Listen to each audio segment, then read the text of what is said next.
of Egypt, the dynasties like the Pharaonic, and then the Roman, and then the the Coptic, and then the modern Cairo, and other dynasties, the Islamic, of course. Many dynasties or many ages that were repeated over the history here in Egypt, and everybody who came over and stayed in Cairo or in Egypt did not affect Egypt, but it was affected by its culture, right? Sure. How did that happen? Actually, if we are talking about all the periods and during the chronology of the Egypt in general, we will find Cairo is the place for, or the home for, all of these cultures. It's a cradle for yes, culture. exactly. If we are talking about the ancient Egyptian, the first one, we are talking about the first capital in all the world, On, and Heliopolis, which is listed here in Cairo.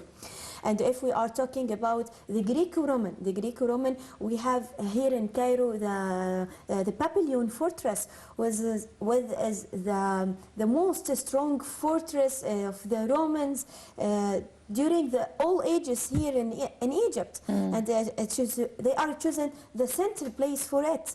So if we are talking also talking about the area of complex of a religious complex, we have the Papillon fortress, and we have also the Coptic Museum, which is known as the largest museum contain of the Coptic or Christianity objects around the world. So it's important. The building itself, talking about how the Egyptian people love each other when they are decided to build the building of the Coptic Museum. Actually, the Coptic Museum, the facade or the gate of it is taken from a facade of the Islamic mosque, Al-Aqmar in Al-Mu'izz Street. But they are just changing some items, like they are changing the cross to be Muhammad, the name of the Prophet Muhammad to being a cross or something like that. But it looks like when you look for the first time, you found yourself, oh, or I'm in Al-Mu'izz Street or not, because it's looked like actually what happened there.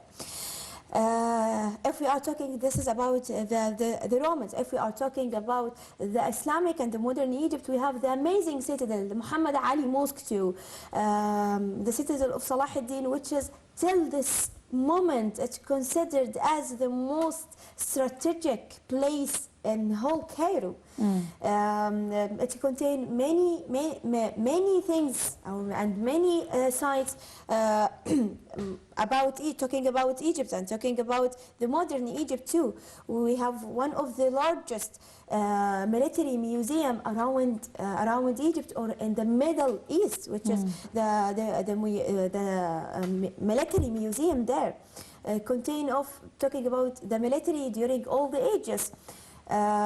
We have amazing things we cannot mention about how Cairo is the place of all these listed all of these cultures just in one place, in one city. What about the other cities here?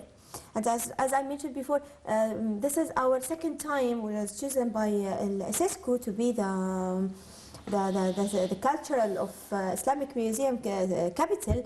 Before this time, they are choosing Alexandria, which has not happened actually before with UNESCO from the beginning of the idea to choosing a capital.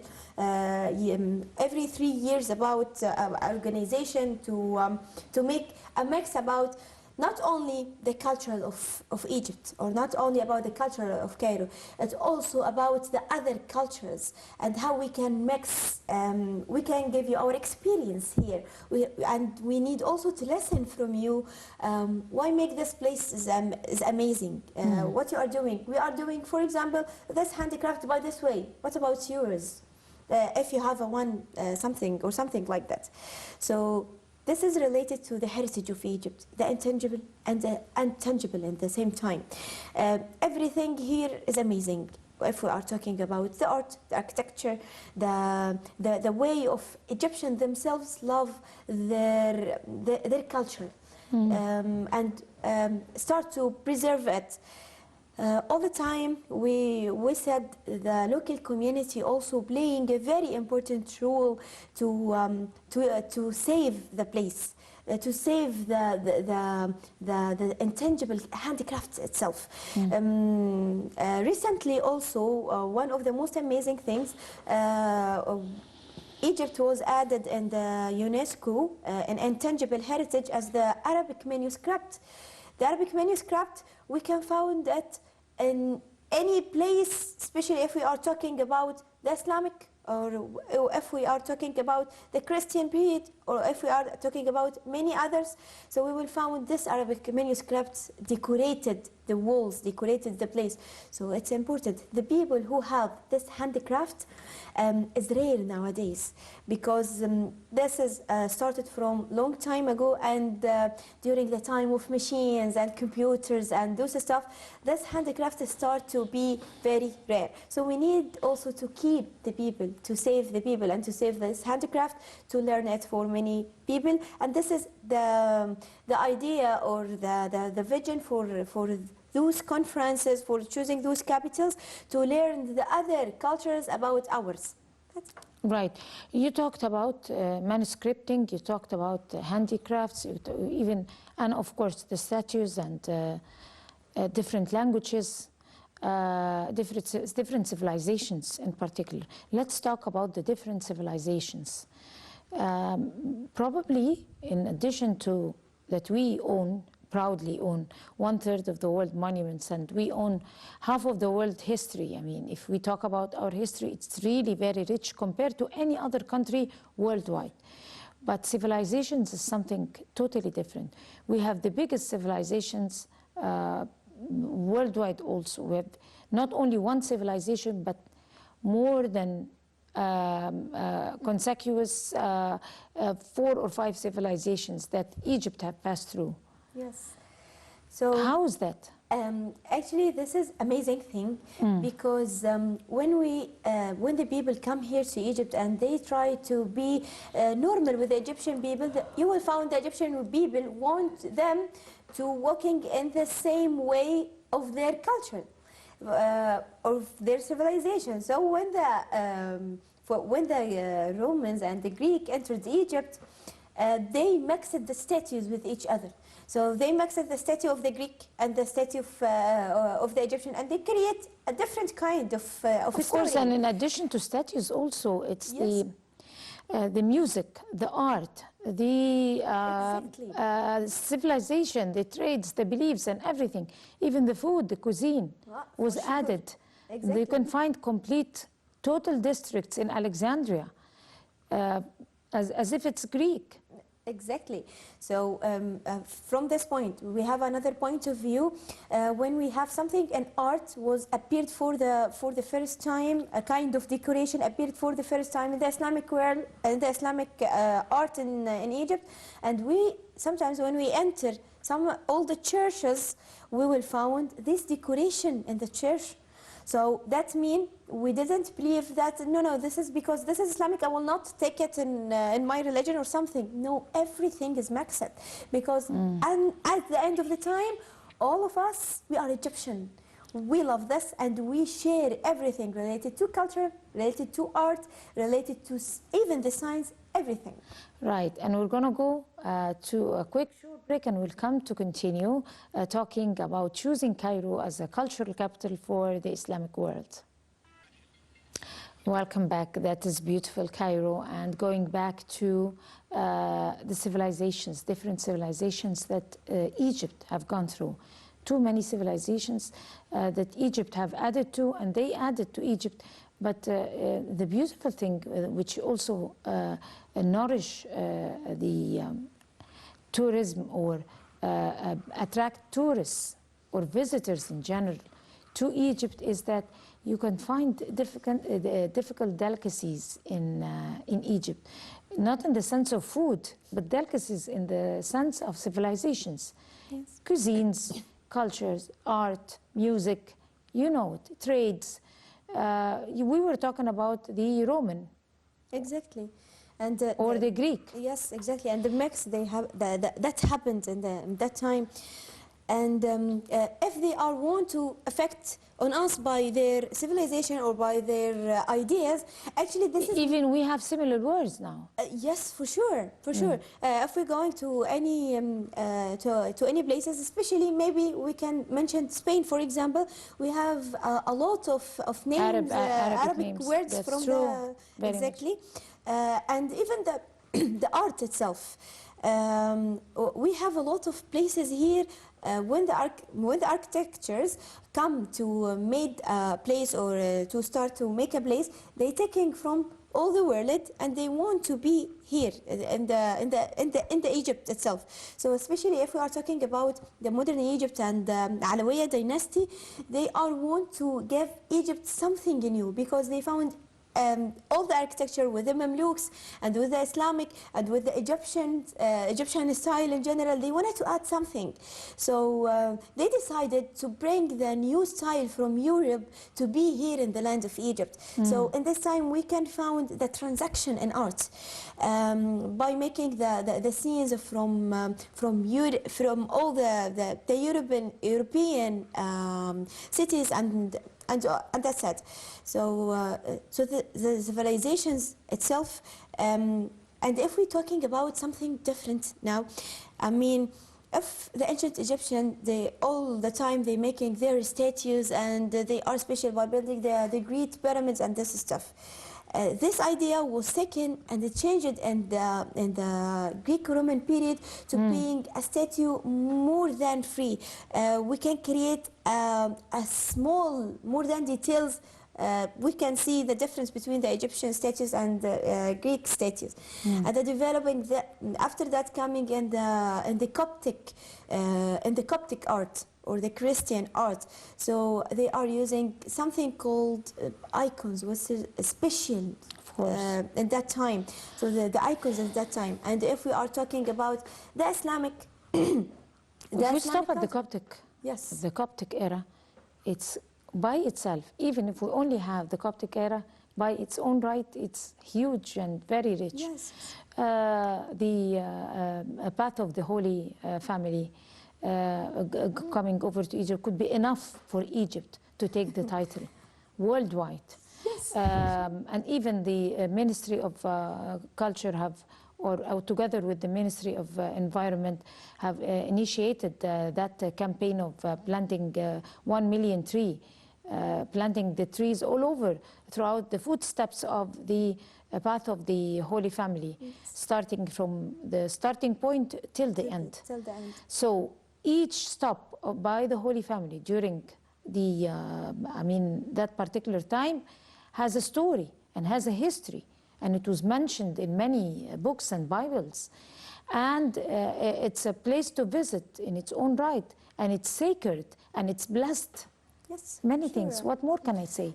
So if you... Yes, at the beginning we wanted to say about the word of Coptic. It's just wrongly known by the people. It's about only the Christian period, but the Coptic mean the Egyptian. Even they are, what is the kind of religion they own. But actually, if we're talking about the Coptic in general, it's amazing period. As you mentioned, the footsteps of the Holy Family is coming here to Egypt, and Cairo especially was have amazing place, the tree of Virgin Mary. So the amazing of this time of period, and if we can say the monasticism itself is started from here, from Egypt to all the world. So if we talk about monasteries, it is something else by its own right. Yes, exactly. So everything in happened in the world, even in the art, in the religion, and the architecture. Actually, it started from here. The start point from here, from this land. So and published to all the world. And as we mentioned about the Coptic in general and what has happened, we can visit the religious complex, and we have the churches, one of the most amazing places, also the first church in Egypt and in whole Africa. The churches there and in the religious complex. We have also one of the most amazing, the hanging church. And it's continue around more than 100 icons. Each icon of them talking about a long story, an amazing story related to the religion. Behind the religious complex, or inside the area of the religious complex, we have also one of the oldest mosques in Egypt and the whole Africa, the mosque of Amr ibn al-As. So when people said that we have a conflict between the Egyptian people themselves, this is completely wrong, because we have the minaret beside the cross. It is the people of the Egyptian people lived for a long time, from thousands of years ago. So actually, when we are talking about the Greek, the Roman, when they are in Egypt, the conquest of Roman, they actually defeated by the connect and holding hands with the Christian people and the Muslim people in that time, because they actually knowing well about the time, about the innovation of the Nile River and everything related to that, who helped the Muslims to be here in Egypt, to open Egypt and to be free hand from the Roman period. Actually, the Christian people who choose to be in a hand, to be beside the Muslims people when they are here in Egypt, to defeat the fortress of Babylon and enter Egypt for the first time. So Amr ibn al-As, when he entered Egypt for the first time, during the memories we reading about the people in that time, one of them mentioned that Amr ibn al-As wrote in the hanging church, no one come here and hurt the people who is living in this place. So this is Egypt from long And time. if that reflects anything, it reflects the civilization of Islam. Exactly. And the civilization of the Arab history, and the origin of us here in Egypt. I mean, there is a certain civilization whenever you enter that particular land of Egypt, you feel that you are safe, you are protected by the people of Egypt. Exactly. And by God. I mean, if you keep talking and talking, you can find lots of fronts and lots of elements that would make you feel that this place is very special. Exactly. What else would you like to add about? There is a lot of stories to add about the Egypt itself, about the Islamic Egypt in general. As we mentioned about the walls, if we are talking about the Cairo as a city, okay, some people said now, before the name of Cairo, what is the name of this area here? Actually, according to the Islamic chronology here in Egypt, we started from the Caliphate period. Then it was known from the time of Amr ibn al-As as al-Fustat. Then it's known as al-Qata'a. Then it's known as al-Askar. At the end point, it's called in Cairo till nowadays, from the Fatimid period till nowadays. So what other sites we can visit can visit as a tourist when we are here in Cairo? Actually, we have Al-Mu'izz Street, we have the Citadel of Salah ad-Din, we have the necropolis of Mamluks, which is amazing. And talking about the art, if the Islamic art have something, it's have the Mamluks art. And we can visit the twin Islamic architecture, Sultan Hassan and the Rifa'i.